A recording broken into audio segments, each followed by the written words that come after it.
토니 아크님께서 써주신 인사이트 글을 가져왔고요. 그 구리에 대한 긍정적인 뷰를 밝히시는데 여기에 논리를 살펴보고 여기 논리 살짝 보충해야 될 부분들이 있어서 그런 부분들을 이제 월가 소식에 있는 그런 내용들을 기반으로 해서 추가로 살펴보도록 하겠습니다. 구리를 긍정적으로 보시는 첫 번째 이유는 이제 데이터 센터라는 새로운 수요처의 부상인데요. 데이터 센터 인프라 확충만으로 연간 약 110만 톤의 구리의 추가 수요가 발생할 것으로 예상된다라는 그런 예상입니다. 근데 여기서 이제 중요하게 말씀해 주신 점이 이 데이터 센터를 지을 때 구리 가격에 데이터 센터 건설이 비탄력적이다라는 말씀해 주셨는데요. 데이터 센터 건설을 할 때 구리가 차지하는 비중이 전체 건설 비용의 한 0.5% 미만에 불과하기 때문에 구리 가격이 크게 오르더라도 데이터 센터를 안 지을 리는 없다. 그러니까 구리 가격이 아무리 올라도 계속된 꾸준한 수요로 이어질 것이다. 이런 논리로 말씀해 주십니다. 두 번째 근거는 전기차인데요. 이제 전기차가 내연기관차 대비 구리가 많이 필요하다는 사실은 많은 분들이 다들 알고 계실 건데, 이분께서는 이제 약 2.5에서 4배의 구리가 필요하다라는 걸 말씀해 주셨는데요. 이제 요건 기관마다 약간 추정치가 다르긴 한데, S&P 글로벌에서 나온 추정치에 따르면 약 83kg, 그러니까 내연기관차 대비 4배의 구리가 필요하다고 추정하기도 합니다. 그래서 다른 기관들 자료를 봐도 약 60에서 80kg 정도의 구리가 필요하다는 점이 컨센서스거든요. 그래서 보통 내연기관차 대비 3배에서 4배가량의 구리가 필요하다라는 점이 컨센서스라고 할 수 있겠습니다. 그렇기 때문에 전기차 시장의 성장세가 주춤할 것이라는 건 많은 분들이 공감을 하시죠. 뭐 미국 같은 경우도 포드나 이런 회사들이 전기차를 안 하겠다라고 이야기하기도 하고, 하지만 이렇게 성장세가 주춤할 것은 많지만 그렇다고 해서 예전과 비교했을 때 절대적인 구리 수요 자체가 늘 것이라는 것은 이제 변함이 없다라는 그런 입장이십니다. 이제 세 번째 근거가 이제 가장 중요한 것 같은데요. 이제 공급 차질과 관련된 이야기입니다. 이분께서는 이제 S&P 글로벌의 연구를 언급하시는데, 구리 광산을 발견해서 구리 광산에서 실제로 생산까지 이어지기에 평균 약 17.9년이 걸린다고 합니다. 그러니까 지금 생산에 들어가도 2044년이 돼서야 새로운 공급이 나온다는 이야기죠. 현재 환경 규제가 강화되고 있고, 그 다음에 구리 광산을 개발하려면 그 지역에 있는 사람들을 설득해야 되고, 그 다음에 정부에서 환경 규제 강화되면서 인허가 절차도 복잡해지고, 그런 과정에서 신규 광산 개발이 점점 어려워지고 있다고 합니다. 그래서 실제 작년에 꽤 구리 광산 쪽에 좀 큼직한 사고들이 몇 번 있었어요. 25년, 그러니까 작년 9월 8일에 인도네시아에 있는 세계 구리 생산량 2위 규모의 광산에서 산사태가 발생해서 그 광산의 생산이 완전히 중단되는 사태가 발생했습니다. 근데 이 광산도 이제 26년 2분기부터 재가동을 조금씩 시작하긴 하는데, 그렇다고 해도 완전한 생산에 돌아서려면 27년까지는 시간이 걸릴 것 같고, 그래서 27년까지는 이제 공급 압박으로 작용할 수밖에 없다라는 그런 논리입니다. 그리고 이제 추가적인 이제 마지막 네 번째 근건데요. 여기서 이제 중국의 경기 부양책을 꼽으셨습니다. 중국이 전 세계 구리의 대부분을 소비한다는 것은 많은 분들 알고 계실 건데요. 구리 같은 경우에 구리 원석을 수입해서 가공을 해서 수출하는 경우가 있는데, 중국이 그런 원석 수입도 제일 많이 하고 실제로 그런 가공한 구리를 소비를 가장 많이 하는 국가도 중국입니다. 중국이 최근 이제 25년 말에 있었던 경제정책 회의에서 2026년에 더욱 적극적인 재정정책과 통화정책을 펼쳐서 이제 중국 경기를 부양하겠다, 이런 의도도 밝혔던 적이 있는데요. 그렇게 되면서 중국 경기가 반등을 해서 구리 수요가 더욱 늘어날 수 있다, 이런 논리로 이해하시면 되겠습니다. 그중에서 또 주목하신 부분은 중국의 부동산 시장이 약세가 지속돼서 그 부동산 부문으로 구리가 들어갈 것은 조금 적지만, 현재 중국 정부가 하고 있는 경기 부양책의 초점이 전력망을 확장하고, 그다음에 제조업을 고도화하고 재생에너지 및 AI 관련 데이터 센터를 짓겠다는 이런 걸로 많이 푸시를 하고 있는데, 그쪽에서 구리 수요를 많이 가져갈 수 있다. 그러니까 정리하자면 중국에서 부동산 시장이 부진한 것은 사실이지만 다른 분야 구리 수요가 늘어나면서 내년도 중국의 구리 수요는 결론적으로 증가할 가능성이 크다. 이렇게 네 가지 논리를 말씀해 주셨습니다. 이런 분석을 바탕으로 구리 가격에 대한 시나리오도 제시해 주셨는데요. 시나리오별 가격은 다른 여러 기관들의 전망치를 기준으로 선정하셨다고 합니다. 참고로 현재 구리 가격은 약 5.9달러 정도인데요.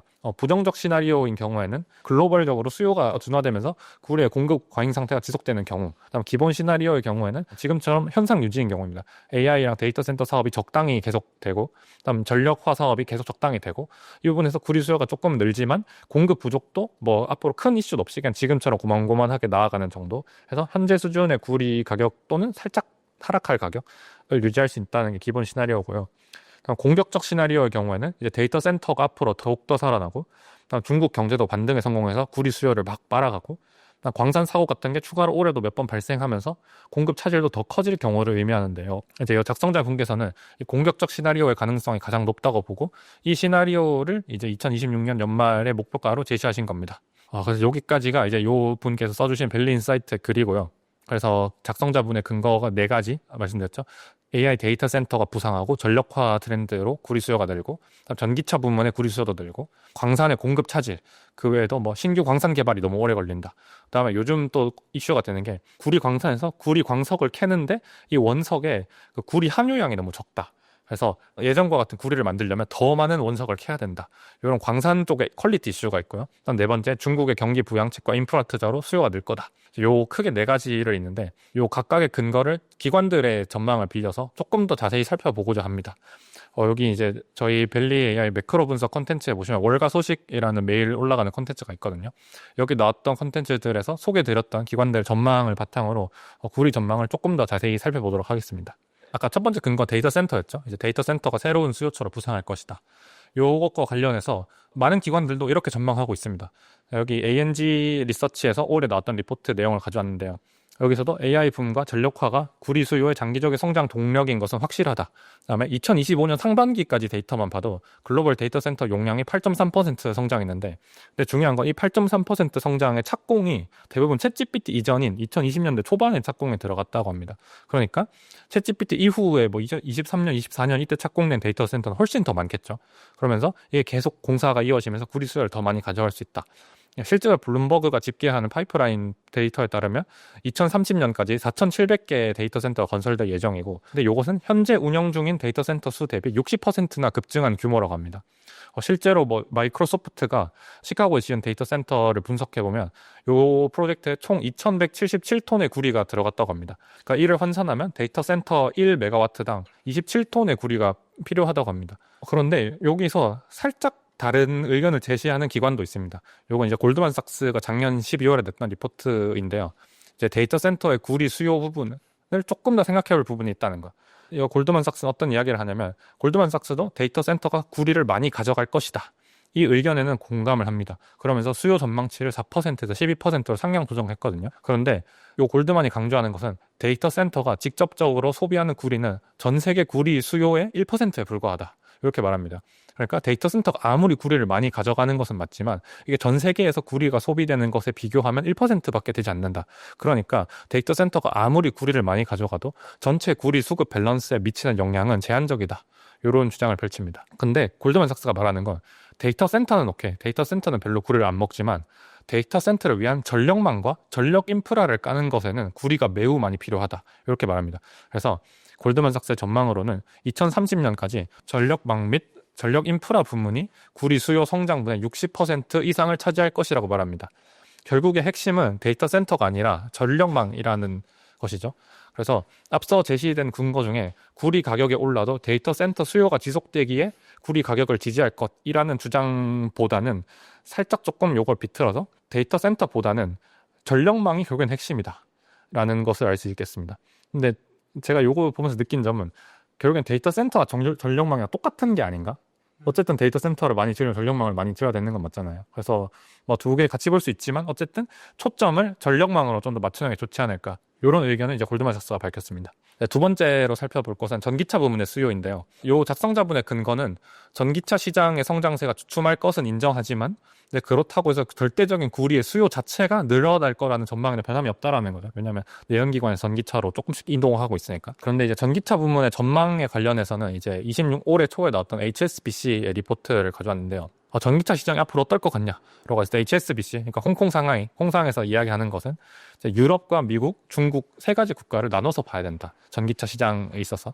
유럽 같은 경우에 생각보다 현재까지 판매는 견조했다.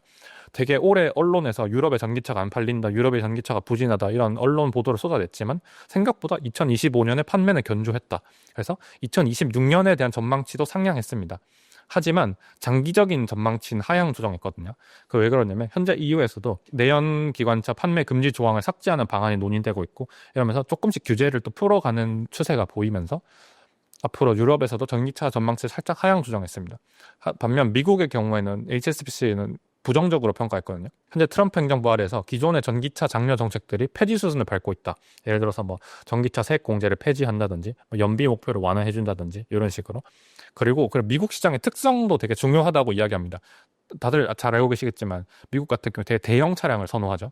그다음에 주행거리가 긴 특성이 있습니다. 근데 전기차 같은 경우에는 긴 거리를 주행하기엔 뭐 불편하다는 이야기가 많죠. 충전 인프라 때문에. 심지어 미국에는 충전 인프라까지 좀 부족하다. 그렇기 때문에 미국 같은 경우에 앞으로 전기차 시장이 성장하기가 어렵지 않겠느냐라는 이야기를 했고요. 중국 같은 경우에 오히려 중립적으로 봤습니다. 중국의 전기차 시장이 지금까지 많이 성장한 것은 맞지만 속도가 느려질 것이다. 이런 이야기인데요. 그 핵심 근거는 이미 중국의 전기차 보급이 상당히 진행이 됐다. 이미 상당히 진행됐기 때문에 여기서 더 클 여지는 크게 많지 않다. 그러니까 클 것은 맞지만 앞으로 성장 속도는 둔화될 것이다. 이렇게 이야기합니다. 그리고 올해 나왔던 ANG에서도 뭐 비슷한 이야기를 하는데요. 여기서도 이제 지속적인 보조금으로 중국의 전기차 배터리 수요는 계속 성장할 것은 맞지만 ANG에서 하는 말이 구리 가격의 지지 요인으로 전기차보다는 전력망 및 인프라를 훨씬 더 강조했습니다. 결국엔 이거 근거 2번의 전기차 부문 수요도 앞으로 전기차가 좋을지 안 좋을지는 사실 잘 모르고 현재 시장이 예상하고 있는 것보다 안 좋아질 가능성도 있기 때문에 이거를 고려했을 때 조금 더 구리 수요에 관련해서 전력망과 인프라를 더 초점을 맞춰야 한다라는 결론을 내려볼 수 있겠습니다. 그다음 세 번째 근거는 이제 공급 차질 이슈와 신규 광산 개발의 어려움인데요. 많은 기관들이 이 근거 요 부분에 있어서 가장 중요하다라고 이야기합니다. 그리고 앞으로 구리 가격을 전망하는 데 있어서 요 요인이 가장 중요하지 않을까 하는 그런 생각이 있습니다. 작성자분께서도 이제 뭐 현재 환경 규제가 강화되고 있고 뭐 구리 광산에 사건 사고가 터지고 그런 식으로 해서 신규 개발 광산도 어려워지고 있고 이런 점을 말씀하시는데 작년 연말에 나왔던 골드만삭스의 보고서를 봐셔도 작년엔 3건의 초대형 광산 사고가 있어서 26년 상반기까지 구리 생산량이 줄어들 것이다. 전반적으로 광산 노후화와 채굴 난이도 상승으로 이미 서구권 메이저 생산자들은 신규 프로젝트 투자를 축소하고 있고 대신 기존 프로젝트 유지 보수를 하는 데 돈을 많이 넣고 있답니다. 그러니까 현금 흐름은 뭐 비슷한데 이제 기존 프로젝트의 유지 보수 비용이 늘어나니까 거기에 더 많은 돈을 투자하고 그러면서 신규 프로젝트 투자하는 비용이 자연스럽게 줄어들고 있답니다. 그러니까 장기적으로 생산량이 줄어들 수밖에 없다는 거죠. 뭐 ING에서도 이런 이야기를 했는데 작년에 터졌던 3건의 사고 때문에 26년 구리 시장의 공급 부족 규모가 꽤 클 것이다. 다음에 도이치방크에서도 주요 구리 생산 기업들이 26년 생산 가이던스를 하향 조정해서 약 30만 톤의 생산량이 감소할 것이다. 가장 공급이 부족한 시기는 25년 4분기에서 26년 1분기다. 이런 식으로 이야기합니다. 결국에는 올해 초까지 되게 공급 부족이 있을 것이다. 이런 게 결론이라고 할 수 있겠고요. 뭐 블랙락에서도 비슷한 이야기를 하는데 최근 10년간 투자가 부족했기 때문에 공급이 제한적이다. 2028년까지 추가 수요를 만족하려면 현재 세상에 있는 세계 최대 광산 규모 5개 규모의 신규 생산 능력이 필요하다. 이런 이야기를 하고 여기 ANG에서도 아까 말씀드렸던 광석의 품위가 떨어지고 있다. 그러니까 광석에 들어있는 실제 구리의 함유량이 떨어지고 있다. 인도네시아의 환경 규제 때문에 구리 생산이 차질을 빚고 있다. UBS에서도 뭐 여러 광석 품질 이슈로 전망치 하향 조정하고 그 다음 또 요즘 나오는 게 정광 공급이 재련소 용량보다 부족하다. 그러니까 구리 정광을 받아와서 이걸 재련을 해서 이제 구리를 추출하는데 실제로 재련소 용량보다 정광이 더 부족하다. 그래서 정년 구리 공급이 부족이 발생할 것이다. 이런 이야기를 하고 있습니다. 그게 핵심적으로 많은 기관들이 공통적으로 여러 광산 사고로 인한 생산 차질 그리고 장기적인 추세에서 구리 품위 저하 등을 언급하고 있다라고 정리할 수 있겠습니다. 이 부분이 핵심 리스크지 않을까 그런 생각입니다. 반면 이제 지금까지 계속 공급 차질을 점치는 기관들을 살펴봤잖아요. 그런데 되게 흥미로운 점은 골드만삭스는 공급 과잉을 주장합니다. 그러니까 2026년에 구리가 공급이 과잉일 것이다. 그리고 얘들이 골드만에서 이야기하는 거 2025년에도 과잉이었다. 이미 과잉이었고 26년에도 과잉일 것이다. 다만 살짝 과잉 규모는 줄 것이다. 이렇게 이야기합니다.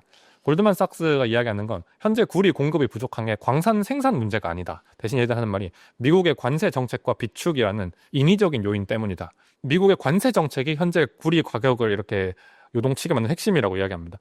골드만 이제 구리 가격이 상승해서 공급이 오히려 더 늘어날 것이라고 보거든요. 그러니까 구리 가격이 상승하니까 이제 구리 재활용하는 구리 있잖아요. 재활용 구리가 더 많이 공급이 될 거고 그다음에 구리 가격이 상승하니까 구리에 대한 대체로 알루미늄을 사용할 것이다. 그래서 요 두 가지가 140킬로톤이 추가돼서 300킬로톤 가량의 공급 과잉이 있을 것이다. 이렇게 말합니다. 다만 이제 골드만삭스도 그렇다고 구리 가격 하락을 점치는 것은 아니거든요. 이 부분은 조금 더 뒤에서 살펴보도록 하겠습니다. 마지막 네 번째 근거는 이제 중국의 경기 부양책과 인프라 투자인데요. 이 부분에 관련해서 살짝 기관들마다 의견이 다릅니다. 그러니까 중국의 경기 부양책이 구리 가격을 올릴 것이냐 관해서 약간 의견이 다르다라고 정리할 수 있는데요. UBS에서는 아까 앞에서 골드만이 말했던 거와 비슷한 이야기를 합니다. 최근 구리 가격이 상승해서 중국의 수요가 위축되고 있다. 실제로 2025년 전체 수입량이 전년 대비 감소했다. 이런 이야기를 합니다. 그러니까 구리 가격이 올라서 구리를 조금씩 덜 쓰기 시작했다는 거죠. 하지만 UBS에서는 이제 올해 중국의 설날, 그러니까 춘절이 끝나면 춘절 이후에 중국의 내수 확대 정책이 실시되어서 이후에 구리 수요가 회복될 것이다. 이렇게 말합니다. ANG 같은 경우에는 중국 좀 긍정적으로 봤습니다. 중국의 제조업과 부동산 부문의 약세를 전기차와 에너지 인프라 부문의 성장이 상쇄하고 있다. 그리고 약간 중립적이거나 긍정적으로 봤다고 할 수 있고요. 골드만 같은 경우는 중국 경기를 비교적 긍정적으로 보긴 하거든요. 그래서 중국 경기가 2026년에 살아날 것은 맞는 것 같다. 맞는 것 같은데 중국의 경기가 살아나서 구리 수요가 늘 수는 있지만 그 구리 수요 늘어나는 게 다른 국가의 수요를 땡겨오는 것이다. 그렇게 말합니다. 그러니까 다른 국가들 다 똑같은데 중국만 살아나서 중국이 수요를 더 가져오는 게 아니라 다른 국가의 수요가 죽고 중국의 수요가 늘어나는 형태로 될 것이다. 이런 이야기입니다. 중국이 결국엔 제조업이 살아나면 중국이 수출을 밀어내기로 다른 국가들에게 막 수출을 저렴한 가격에 밀어내면 다른 국가들 제조업이 나빠지면서 결국에는 순증으로 봤을 때는 그냥 비슷할 것이다. 구리 수요가. 이런 논리라고 이해하시면 되겠습니다. 여기 중국의 전력망 투자가 늘어나는 것도 맞지만 ESS 수요가 증가해서 전력망 투자는 늘어나지만 풍력과 태양광 설치 여기도 구리가 많이 들어가는데 여기에 설치가 둔화되면서 인한 감소분이 더 커서 전반적인 중국의 구리 수요는 시장 기대보다는 약할 것이다. 이렇게 말합니다. 그래서 요 세 개 기관들의 의견을 종합해 보면 이제 앞으로 중국이 경기 부양책을 할 것이니까 중국이 끌어오는 그런 구리 수요가 늘어날 것이다. 이런 막연한 기대를 갖기보다는 중국의 실제 실물 경제가 얼마나 반등하느냐 이런 게 좀 중요할 것으로 보이고 또 다른 국가들과의 이제 수출 상승 여부도 어떻게 될 것이냐 이런 것도 중요하다라고 정리해 볼 수 있겠습니다. 이제 마지막 이슈인데요. 아까 골드만이 이야기했던 현재 구리 가격을 만드는 요인, 구리 가격을 이렇게 요동치게 만든 요인이 광산의 공급 차질도 아니고 그 대신 미국의 관세다. 이라고 이야기하는데요. 골드만삭스 핵심은 미국이 구리 관세 도입 시점이 늦어질수록 오히려 2026년 구리 가격에는 긍정적인 영향을 미칠 것이다 라는 게 논리인데요. 현재 미국이 그 구리에 관세를 부과하냐 하지 않냐라고 계속 하고 있잖아요. 조사를 하고 있고 이런 단계인데 만약에 관세 시행이 2027년까지 미뤄진다면 미국에 있는 기업들이 관세가 실제로 부과되기 전에 그 구리 재고를 미리 확보해 두려고 하는 재고 비축 움직임을 계속 할 것이라는 겁니다. 그러니까 이것이 미국으로 구리가 계속 들어오게 만들고 결과적으로 미국을 제외한 전 세계 나머지 시장에서는 구리 부족 현상을 심화시킨다는 거죠. 결국엔 골드만삭스는 현재 구리 가격을 결정하는 핵심 변수가 이제 글로벌 수급이 아니라 미국 외 시장, 그러니까 미국을 제외한 시장들의 수급 균형이라고 이야기합니다. 그러니까 미국 내에 구리가 들어오면 그건 미국 내에 갇힌 것으로 간주가 되고 사실상 그 구리는 미국 안에서만 돌기 때문에 이제 갇힌 물량으로 간주가 된다는 거죠. 결국엔 그래서 구리 가격의 일반적인 벤치마크는 런던에 있는 거래소거든요. 런던 LME 거래소의 가격이 구리 가격이 일반적인 벤치마크인데 미국 안으로 계속 수요가 빨려 들어가니까 LME의 재고가 부족해지고 나머지 세상의 공급 부족 규모가 커지니까 LME 가격이 오르고 그렇게 되면서 계속 구리 가격이 오른다. 약간 이런 식의 논리로 이해하시면 되겠습니다. 그래서 골드만삭스는 관세 유예로 미국이 계속 재고를 빨아들이면서 나머지 세계 시장의 공급 부족 규모는 2026년에 2025년에 있었던 공급 부족 규모보다 거의 2배 이상 가까이 커질 것으로 예상하고 있습니다.